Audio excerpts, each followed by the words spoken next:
اس کے بعد نماز میں داخل ہونا۔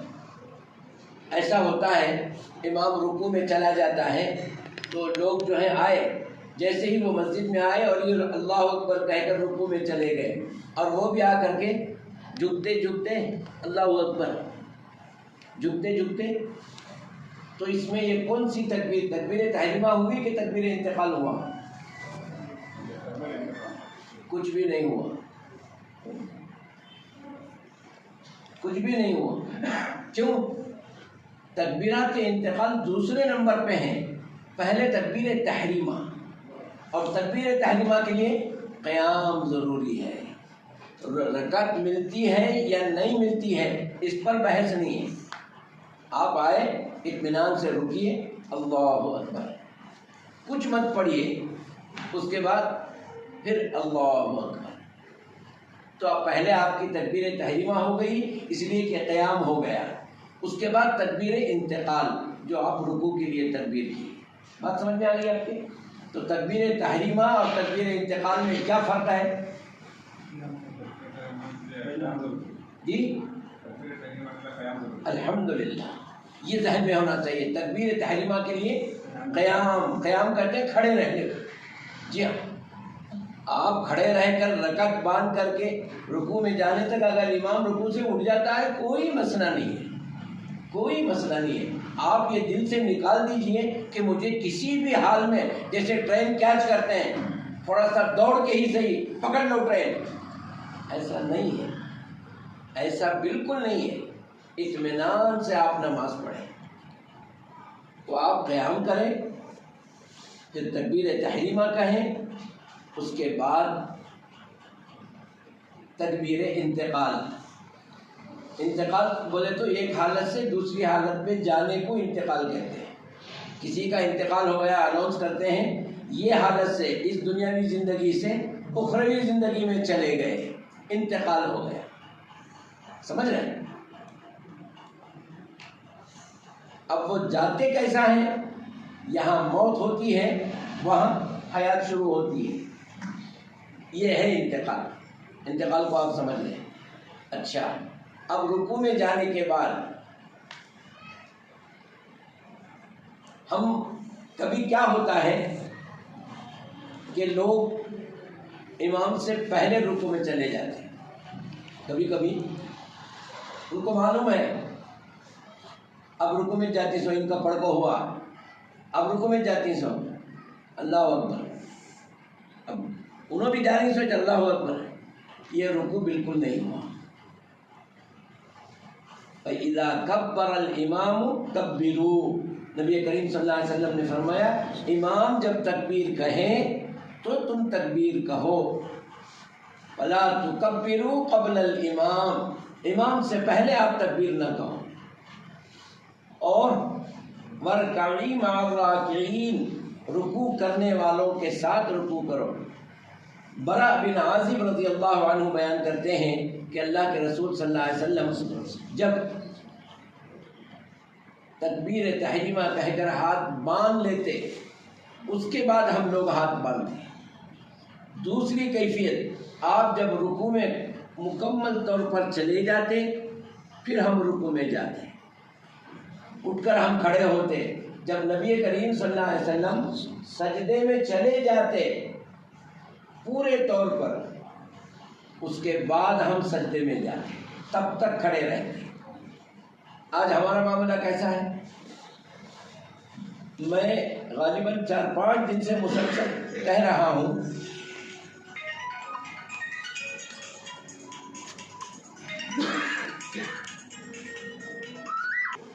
تو میں عرض کر رہا تھا کہ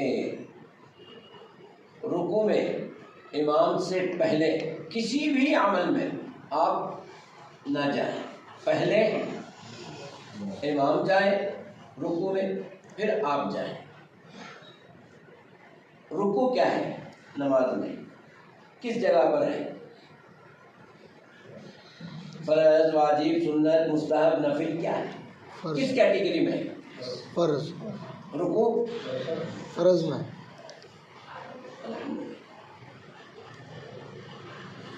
رکوع جو ہے نماز کا ایک رکن ہے، قیام رکوع، سجدہ، قاعدہ، قاعدہ. یہ ارکان ہیں. ان میں سے کوئی بھی چھوٹ جائے تو اس کو دہرانا ہے، اس کو دہرانا. اچھا، سجدہ سہو کب ہوتا ہے؟ نماز میں غلطی ہو گئی تو. نماز میں بھول ہو گئی تو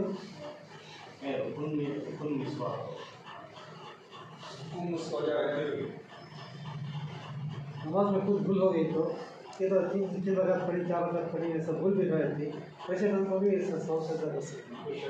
کوئی کہہ رہے تھے کیا؟ نماز میں کچھ بھول ہو گئی تو سجدہ سو. میں رکوع میں تسبیح پڑھنا بھول گیا، سبحان ربی العظیم، سبحان ربی العظیم پڑھنا بھول گیا، کیا سجدہ سہو کرنا ہے؟ اس میں ضرورت ہے. بھول ہوگی. سجدہ سہو کب کرنا ہے؟ نماز میں فرض چیز اگر جو واجب چیز ہے اگر وہ نہیں کرے تو. الحمدللہ، بارک اللہ فیک، اللہ آپ کی عمر میں علم میں ترقی عطا فرمائے. واجب چھوٹنے پر سجدے سے، کیا چھوٹنے پر؟ واجب چھوٹ جانے پر سجدہ سہو. رکن چھوٹنے پر اس رکن کو دہرانا، پوری نماز دہرانا نہیں. میں آگے آتا ہوں، اس کی شکلیں بتاتا ہوں. سجدہ سہو کب ہوتا ہے؟ نماز میں کوئی واجب کے زیادہ ہونے سے یا کم ہو جانے سے سجدہ سہو کر لیں، کافی ہے. رکن چھوٹ گیا تو مثال کے طور پر رکوع کیا ہے؟ رکن ہے.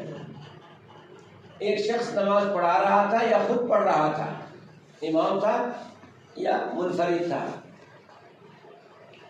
سورہ فاتحہ قرأت ختم ہو گئی، خیال کہیں اور تھا، سیدھا سجدے میں چلے گئے، رکوع کیے ہی نہیں.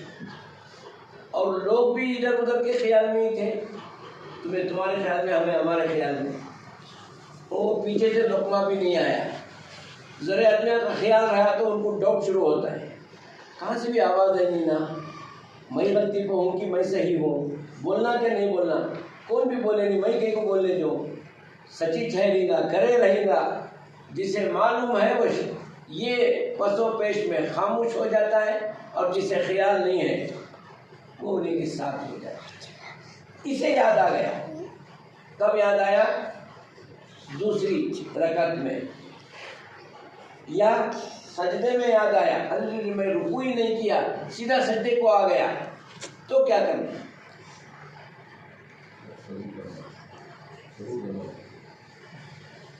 بھائی جان، یہ رکن ہے، دہرانا. یہ کیا ہے؟ دہرانا. اسے جو ہے اٹھ جانا، اٹھ کر کے رکوع کرے، پھر سجدہ کرے، واپس آ جائے. رکوع چھوڑ دیا تھا نا، تو اس رکوع کو دہرانا ہے.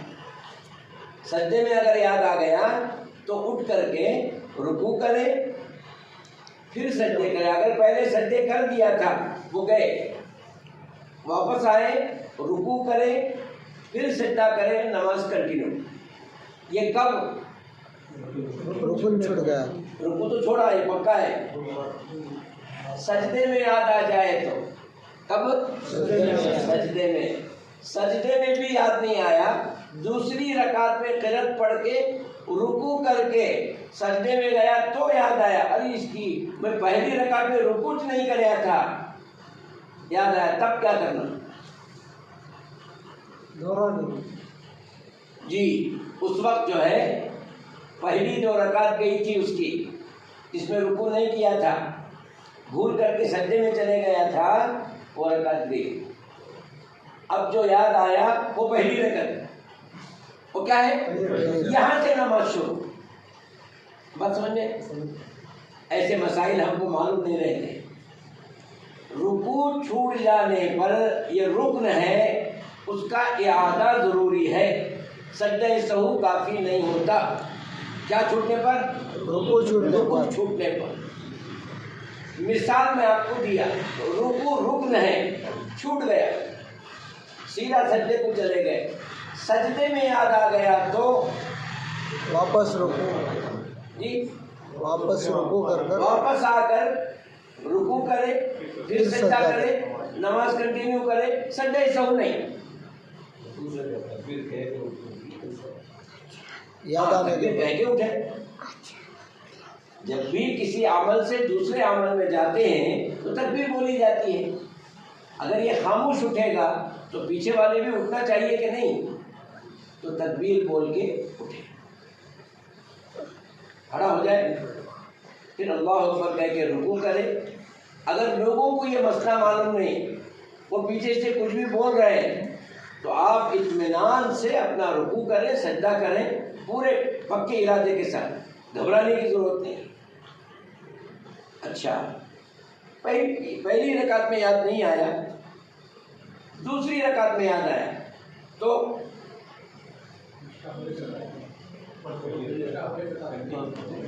شروع سے جو رکعت نے رکوع کیا ہے وہ پہلی رکعت اس کو پہلی رکعت کاؤنٹ کریں اور اس سے پہلے جو بغیر رکوع کی رکعت پڑھا تھا لیس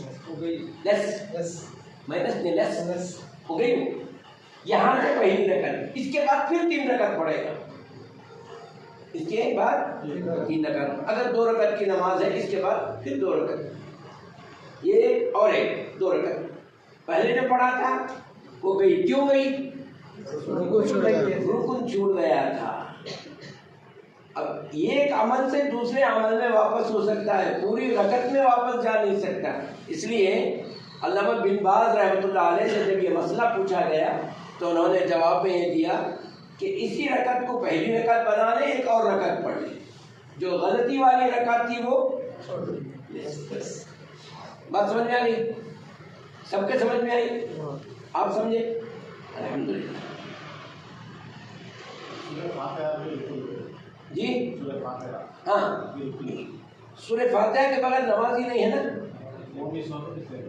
نہیں سورہ فاتحہ اگر مس ہو گیا تو آپ نماز پھر دہرانا نہیں ہے لا صلاۃ الا بفاتحۃ الکتاب اگر سورہ فاتحہ پڑھ لیے دوسری کوئی سورت نہیں پڑھے آپ ہو جائے گی سورہ ملانا کیا ہے مستحب ہے اچھا وہ جو سورہ ملا کر کے پڑھ رہا تھا اس میں غلطی ہو گئی آیت چھوٹ گئی یا دوسری آیت سے کہیں سے پڑھ لیا تو ہو جاتی سجدہ سہو کی بھی ضرورت ہے اس لیے کہ مستحب قرآن پڑھ رہا تھا غلطی ہو گئی کوئی مسئلہ نہیں سورہ فاتحہ میں غلطی ہو گئی الحمدللہ رب العالمین الرحمن الرحیم ایاک نعبد و ایاک نستعین اہدنا الصراط کیا چھوٹا مالک یوم الدین چھوٹ گیا تو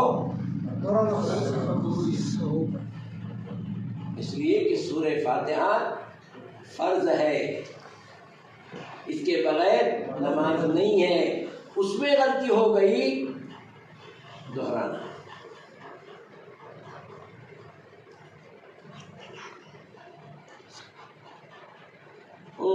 اچھا تکبیرات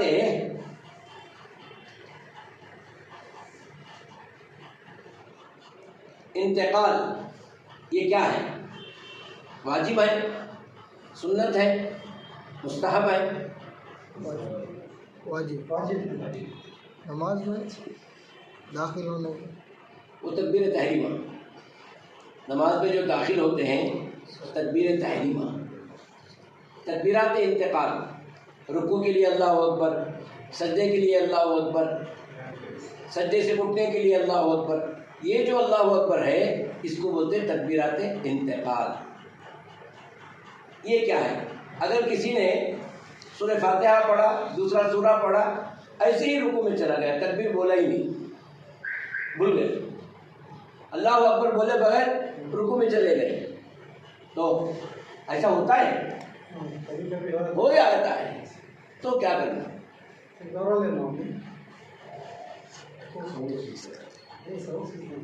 پیچھے والے کو معلوم ہونا ہوتا ہے کیا معلوم ہونا نہیں رکوع کو جاری آواز تو اور وہی رکوع میں چلے گئے انہوں جھک کو رکوع کر رہے سب جنے دیکھ رہے انہوں بھی اسے دیکھو انہوں بھی جھک گئے ان کو دیکھو پیچھے والے جھک گئے سامنے کا خطہ نا پیچھے کا نہیں دکھتا ہے چل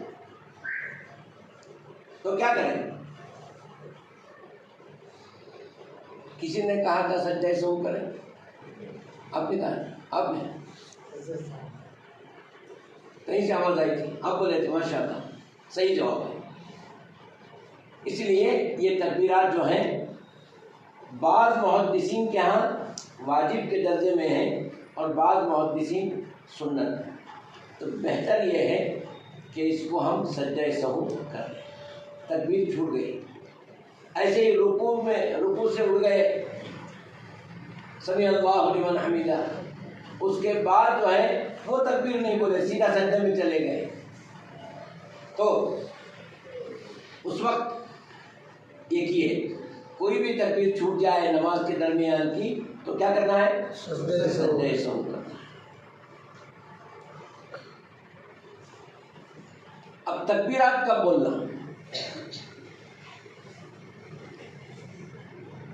اب جیسے رکوع میں جانا ہے، تھوڑے امام ایسے ہی اللہ اکبر بول کو بعد میں رکوع میں جاتے ہیں، اللہ اکبر بول کو بعد میں رکوع میں جاتے ہیں، تھوڑے ایسے ہیں رکوع میں چلے جاتے ہیں اللہ اکبر بولتے ہیں، پورا رکوع میں جانے کے بعد بولتے بولتے ہو سبحان اللہ۔ تکبیر عمل کے ساتھ، رکوع میں جا رہا ہو اور تکبیر کہہ رہا ہو، تکبیر بول کر کے بعد میں رکوع کرنا یا رکوع کر کے رکوع میں جھک کر کے اللہ اکبر بولنا، یہ سب غلط ہے۔ اگر کوئی ایسا کر لے، وہ چاہے امام ہو یا مقتدی ہو، آپ اس کی اصلاح کریں کہ تکبیر کے ساتھ ساتھ جائیں۔ عمل اور تکبیر، قول، اس کو قول کہتے ہیں، قول اور عمل دونوں ایک ساتھ ہوں، نہ پہلے ہوں نہ بعد میں ہوں۔ جی ہاں۔ اب رکوع میں گئے، رکوع سے اٹھے، رفع دین کرنا، ہم لوگ تو خیر رفع دین کر لیتے ہیں، مسجد الگ بنانے کا مطلب ہی یہ ہے، مسجد جو الگ سے بنا لیتے ہیں، کیوں بناتے ہیں؟ رفع دین ہے، پیر سے پیر لگانا ہے، دعا نہیں کرنا ہے، آمین بولنا ہے۔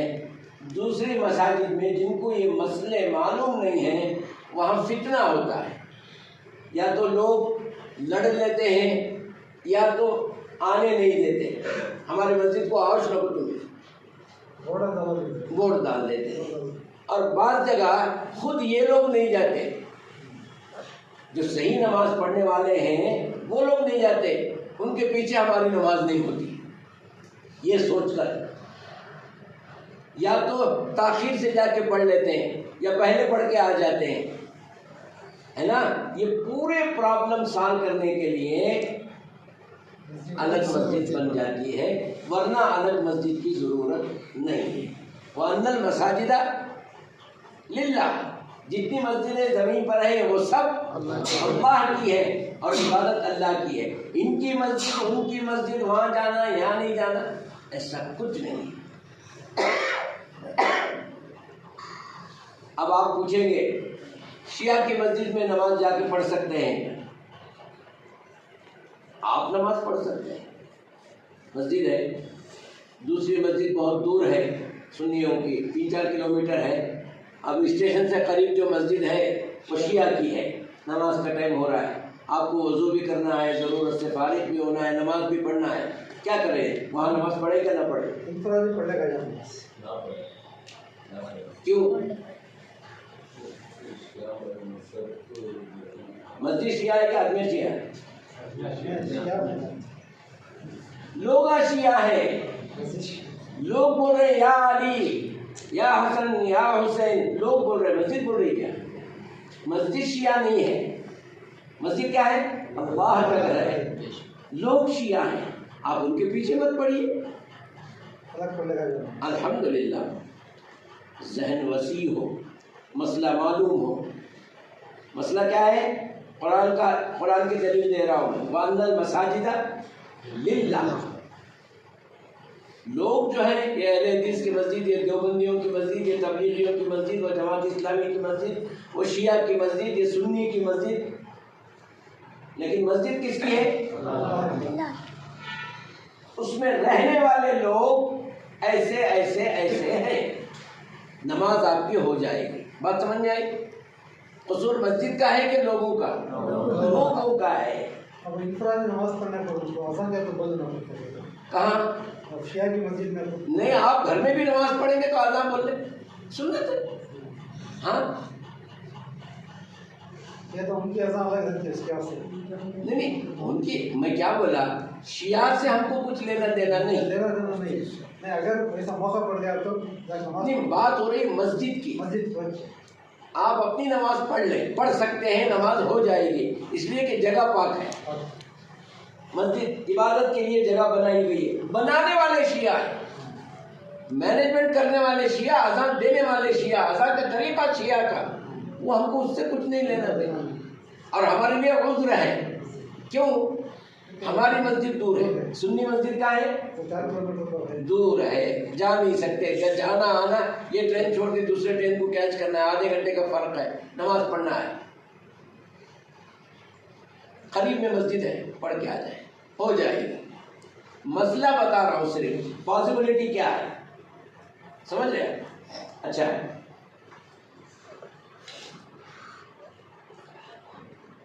رفعین کے بارے میں کہہ رہا تھا میں، رفعین کیا ہے؟ فرض، واجب، سنت، مستحب۔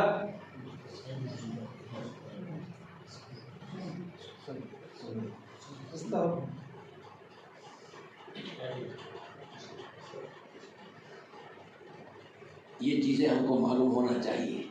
ہم نماز پڑھ رہے ہیں، کون سی چیز کس جگہ رکھنا ہے، اس کا کیا مقام ہے، ہم کو نہیں معلوم، اسی لیے ہم بیٹھتے ہیں، یہ اسی لیے ہم سیکھنا چاہتے ہیں۔ اللہ تعالیٰ ہمارے اس عمل کو قبول کرے، عبادت میں شمار کرے، اس کا اجر ہمیں عطا کرے۔ سنت ہے، کیا ہے؟ سنت۔ اگر کسی نے رفعین کرنا بھول گیا، بغیر رفعین کے نماز پڑھ لی، کیا ہوگا؟ سجدہ سہو کیوں نہیں؟ جی واجب نہیں چھوٹا، نہ زیادہ ہوا ایک واجب، نہ کم ہوا، اسی لیے سجدہ سہو ضرورت ہے، اور یہ رفعین سنت ہے۔ غلطی کہاں ہو رہی ہے؟ غلطی وہاں ہو رہی ہے رفعین نہیں کرنے کو سنت سمجھ رہے ہیں۔ اللہ، رفعین نہیں کرنے کو سنت، یہ سنت، یہ صحیح طریقہ، نہیں کرنا صحیح طریقہ، یہ بڑی غلطی، بدعت کو سنت سمجھ رہے ہیں۔ غلطی کہاں ہو رہی ہے؟ بدعت کو سنت سمجھنا، رفعین نہیں کرنے کو صحیح سمجھنا، یہ سب سے بڑی غلطی ہے، نبی سے دشمنی والی بات ہے۔ نبی کے طریقے کو چھوڑ کر کے، چھوڑنا ایک غلطی، جسے چھوڑے اسے صحیح سمجھنا دوسری، تو دو غلطیاں ایک جگہ جواب۔ بات سمجھ رہے ہیں آپ؟ نہیں کرنا الگ چیز ہے، رفعین نہیں کر لیے، بھول گئے یا کرنے کے قائل ہیں، نہیں کیے، کوئی مسئلہ نہیں، سنت چھوٹ گئی آپ کی، لیکن رفعین نہیں کرنے کو صحیح سمجھنا، سنت کے خلاف عمل کو صحیح سمجھنا، سنت کا چھوڑنا ایک غلطی، اسے صحیح سمجھنا دوسری غلطی، اس کا لحاظ ہے۔ رفعین کی دلیل کیا ہے؟ نبی کریم صلی اللہ علیہ وسلم سے ثابت ہے، اس سلسلے میں 50 حدیثیں، کم و بیش کتنی ہیں؟ 50۔ دوسرے مسئلے میں آپ کو اتنی حدیثیں نہیں ملیں گی جتنی رفعین میں ہیں۔ اب یہ حدیث متواتر ہے۔ حدیث متواتر کسے کہتے ہیں؟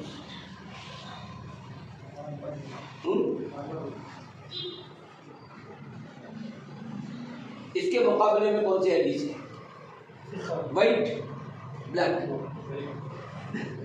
ضعیف۔ صحیح بات یہ ہے، ضعیف حدیث صحیح حدیث کے مقابلے میں، صحیح حدیث کے مقابلے میں ضعیف حدیث، متواتر حدیث کے مقابلے میں قبر واحد، قبر احاد، واحد سنگولر، احاد پلورل، بات یہ کی، سمجھ رہے؟ متواتر کسے کہتے ہیں؟ ایک ہی مفہوم کو کئی صحابہ بولے ہیں، تھوڑے سے الفاظ کے رد و بدل کے ساتھ، معنی وہی، مضمون وہی، کسی میں کچھ بڑھ کر ہے، کسی میں کچھ گھٹ کر ہے، بات ایک ہی ہے، اور اس کے بولنے والے کئی ہیں۔ اسے کیا بولتے ہیں؟ حدیث متواتر، تواتر کے ساتھ، اور اسے بولنے والے بہت سے لوگ ہیں۔ کس میں؟ صحابہ میں، تابعی میں، تبع تابعین، تینوں میں اس حدیث کا ذکر ہے۔ یہ متواتر ہے، تینوں میں گریڈ، پہلا گریڈ صحابہ بھی اس حدیث کو مانتے ہیں، اس پہ عمل بھی کرتے ہیں۔ اس کے بعد تابعی بھی اس کو مانتے ہیں اور اس حدیث کو پروموٹ بھی کرتے ہیں، اور اس پر ان کا عمل بھی ہے۔ تبع تابعین بھی اس حدیث پر عمل کرتے ہیں اور اس کو بیان کرتے ہیں۔ تو یہ حدیث کیسی ہو گئی؟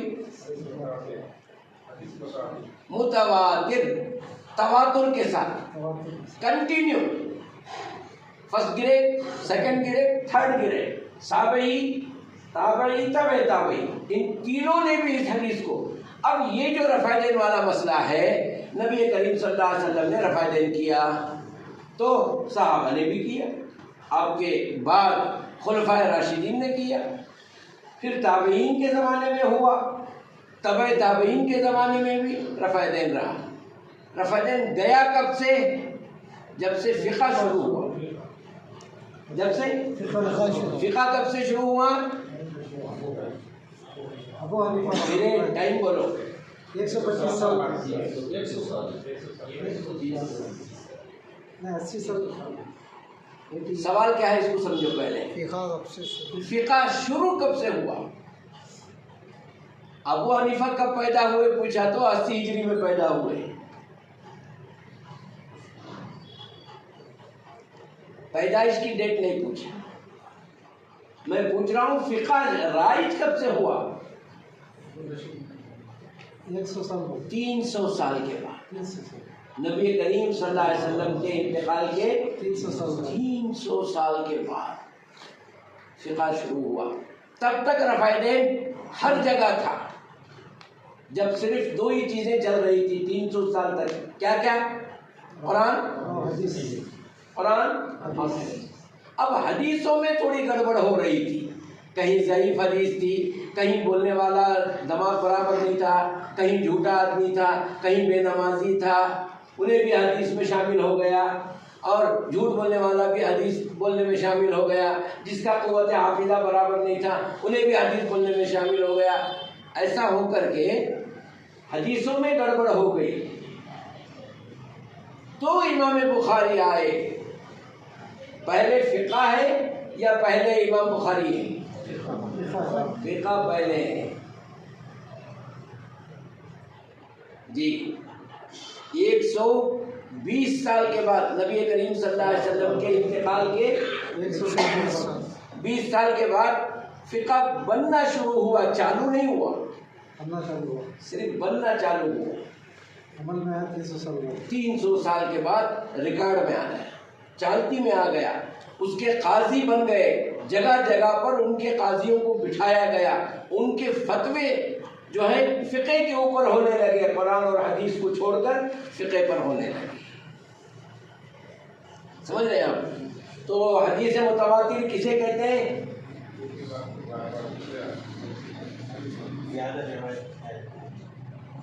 اور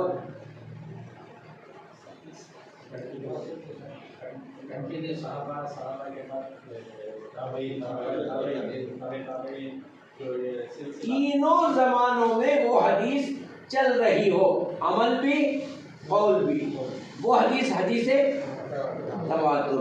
اس کے مقابلے میں کون سی حدیث بولی جائے گی؟ اس کا اپوز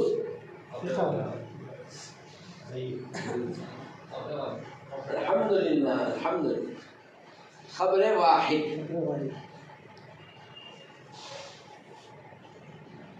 ایسی حدیث جسے 2-4 آدمی بولے، سارے لوگوں کو وہ حدیث معلوم نہیں ہے،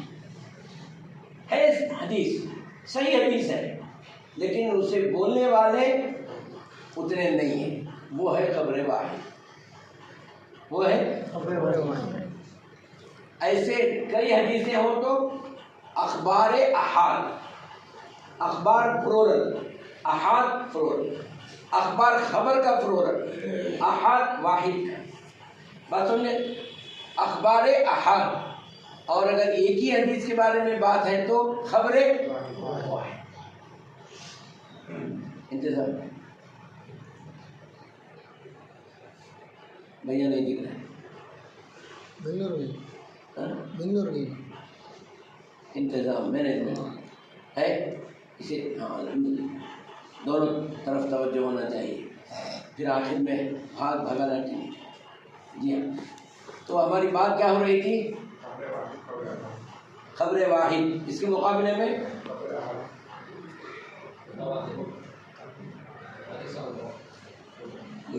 حدیث متواتر، اس کے مقابلے میں خبر واحد۔ اس کو بٹھا لیجیے ذہن میں، ہم اہل حدیث ہیں، سمجھ میں، ہمیں تو یہ بیسک چیزیں ہیں، اس کا معلوم ہونا ضروری ہے۔ جی ہاں، اور ایک بات بتا دیجیے، حدیث متواتر کسے کہتے ہیں؟ آپ بھی بولتے جاؤ، آگے اندر رکھیے تو کب تک بھی چلے آتا معلوم ہی ہوتا نہیں، وہ یہاں سے آتے رہا تو اب کا ہاں وہ کیا ہے؟ سبحان اللہ، سبحان اللہ۔ سنیے بھیا آپ لوگ، آپ بتائیے متواتر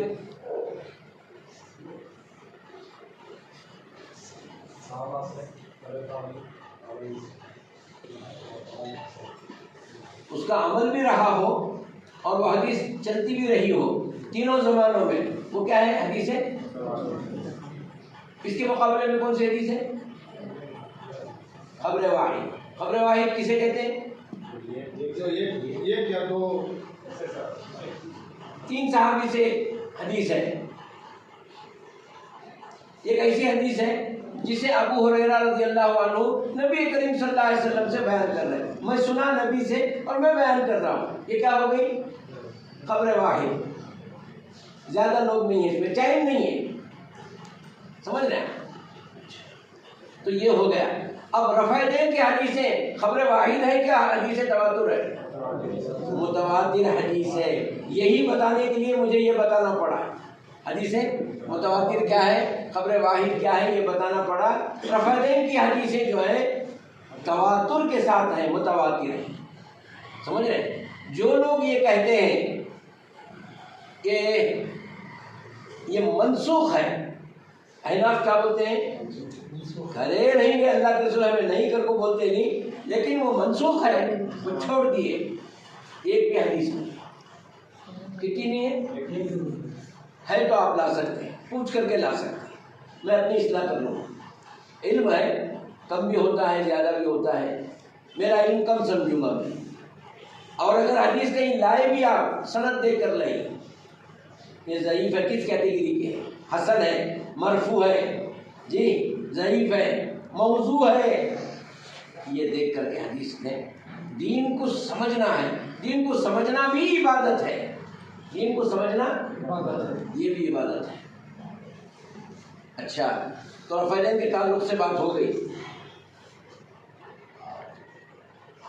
امام کی اتباع کے کتنے طریقے ہیں؟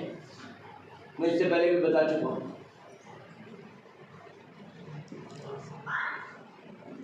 امام کی اتباع کے کتنے طریقے ہیں؟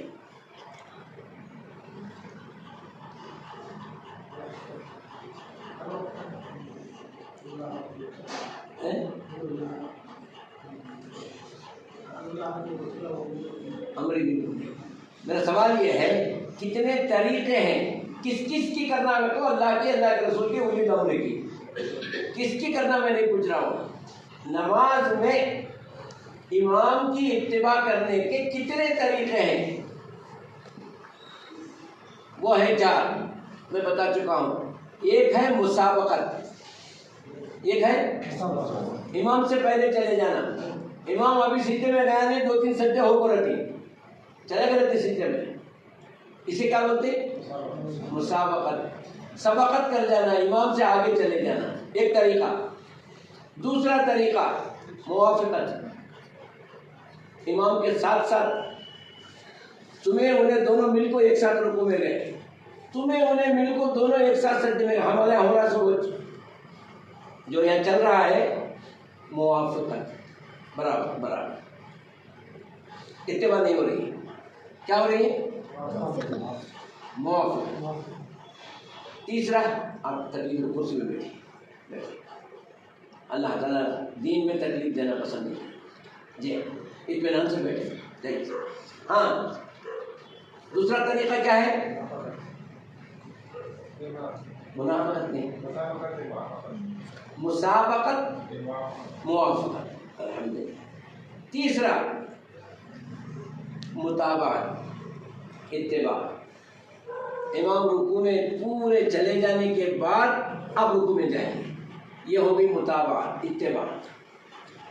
امام سجدے میں چلے گئے، آپ کھڑے ہیں، آپ گئے نہیں، کوئی ایکٹیو نہیں، کھڑے ہیں اطمینان سے، وہ سجدے میں چلا گیا، آپ سجدے میں جائیں، یہ ہے متابعت۔ کیا ہم لوگ ایسا پڑھ رہے؟ نہیں پڑھ رہے، ساتھ میں جا رہے ہیں، اس کو کہتے ہیں موافقت۔ آپ اتباع نہیں کر رہے ہیں امام کی، ساتھ ساتھ، مطلب یہ کہ آپ بھی امام وہ بھی امام، جو آگے ہے وہ بھی امام، جو پیچھے ہے وہ بھی امام، دونوں میں کوئی ڈفرنس نہیں ہے، تفاوت نہیں ہے، سیم سیم۔ ساتھ میں رکوع میں جائیں گے، ہمیں ساتھ میں سجدے کریں گے، امام رہے تو کیا ہوا، ہمیں تمہیں ایک ساتھ، یہ چل رہا ہے۔ بات سمجھ آئے؟ چوتھا جو ہے مخالفت، چوتھا کیا ہے؟ مخالفت۔ وہ ایک صاحب آئے تھے آدھی، سجدہ کر کے میں اٹھ کے بیٹھ گیا، سجدے میں یہ ہے وہ، میں دوسرے سجدے میں گیا، یہ اٹھ کر کے بیٹھے پھر سجدہ کیے، یہ ہو گئی مخالفت، امام کی اتباع نہیں ہوئی۔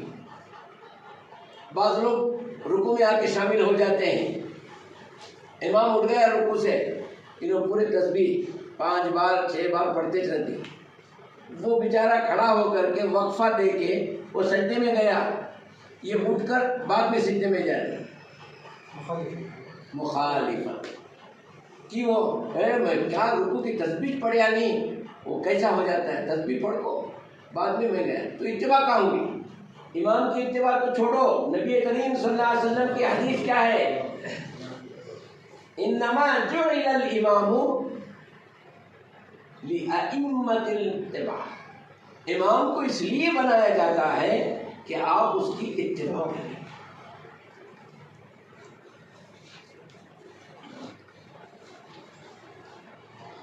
لِيُؤْتِمَ بِهِ، آپ اس کی اتباع کریں۔ تو مخالفت میں حدیث کے خلاف ہو گیا، امام کے خلاف تو ہو ہی رہا ہے، یہ چھوڑیے، نبی کی حدیث اس کے خلاف ہو رہا ہے۔ تو ہم اہل حدیث ہیں، نبی کے طریقے پر نماز پڑھ رہے ہیں، سمجھ رہے ہیں، لیکن نماز ویسی ہو نہیں رہی ہے، اس کی اصلاح کرنی ہے۔ اتباع کے کتنے طریقے ہیں؟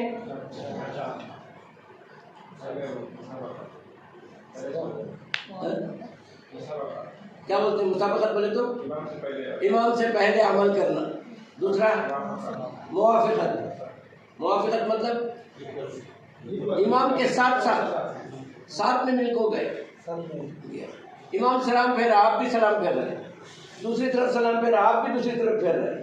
صحیح طریقہ کیا ہے؟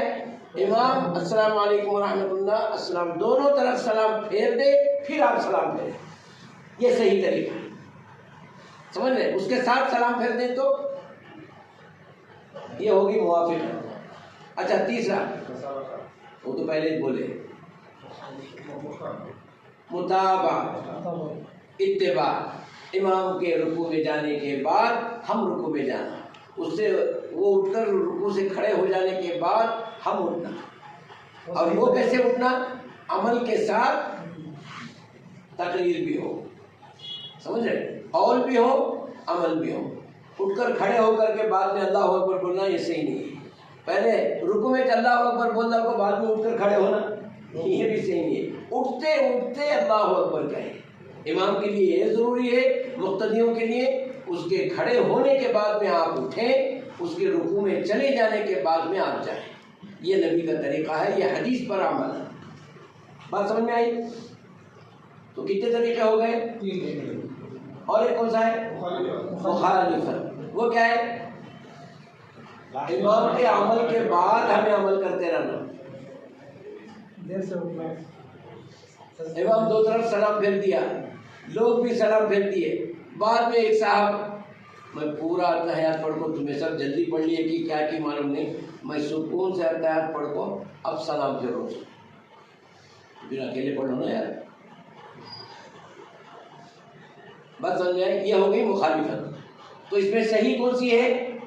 4 طریقوں میں تیسرا کیا ہے؟ متابعت, اتباع. اتباع جو ہے صحیح طریقہ. ٹھیک ہے.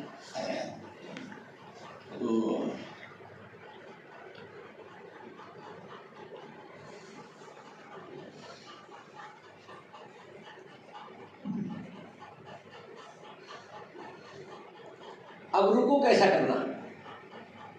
آؤ جی نا, رکوع کیسا کرنا؟ کرو رکوع کرو, ادھر ادھر رکوع کرو. سیدھا یہ پیٹھ ہے نا یہ, اور سیدھی ہونا. بھی سیدھا. جی ہاں. اور سر رکوع ایک جیسا ہونا. نبی کریم صلی اللہ علیہ وسلم رکوع کرتے تھے, نہ سر اوپر ہوتا تھا نہ سر اور نیچے, جو نہ ایسا ہوتا تھا, ایسا بھی نہیں. اور یہ اونٹ کے کوہان کی طرح نہیں ہونا, سیدھا ہونا. پیٹھ کیسے ہونا؟ زنے لوگ ایسا رکوع کرتے ہیں, بس ایسا کتنا, بس ہو گیا رکوع, جھکے. یہ رکوع نہیں ہے. رکوع کیسے ہونا؟ سیدھا. یہ جھکنا ہے, یہ سیدھا ہونا. سمجھے؟ اچھا, یہ ہاتھ کیسے ہونا؟ ذرا لوگ ہاتھ کہ پسلیاں کو لگا کو رکھ لیتے, لگاؤ جی, ایسا ہونا, کمان کی طرح ہونا. رکو, ہاتھ ادھر لا, وہ ہاتھ بھی لاؤ باہر, ایسا. یہ جو ہے کمان کے جیسا ہونا. یہ ہاتھ بھی کمان کے جیسا ہونا, پسلی سے لگا نہیں رہنا, پسلی سے باہر. یہ رکوع کا صحیح طریقہ ہے. آپ لوگوں کو معلوم ہو؟ دیکھیں, سب لوگ دیکھیں, رکوع کا صحیح طریقہ, ہاتھ جو ہے کمان کے جیسے ہو, پسلی کو لگ کر کے نہ ہو, اور پیٹھ بالکل سیدھی ہو. رکوع کیسے کرنا اس کا بھی طریقہ ہے. نبی کریم صلی اللہ علیہ وسلم ایسے ہی بتائے تھے.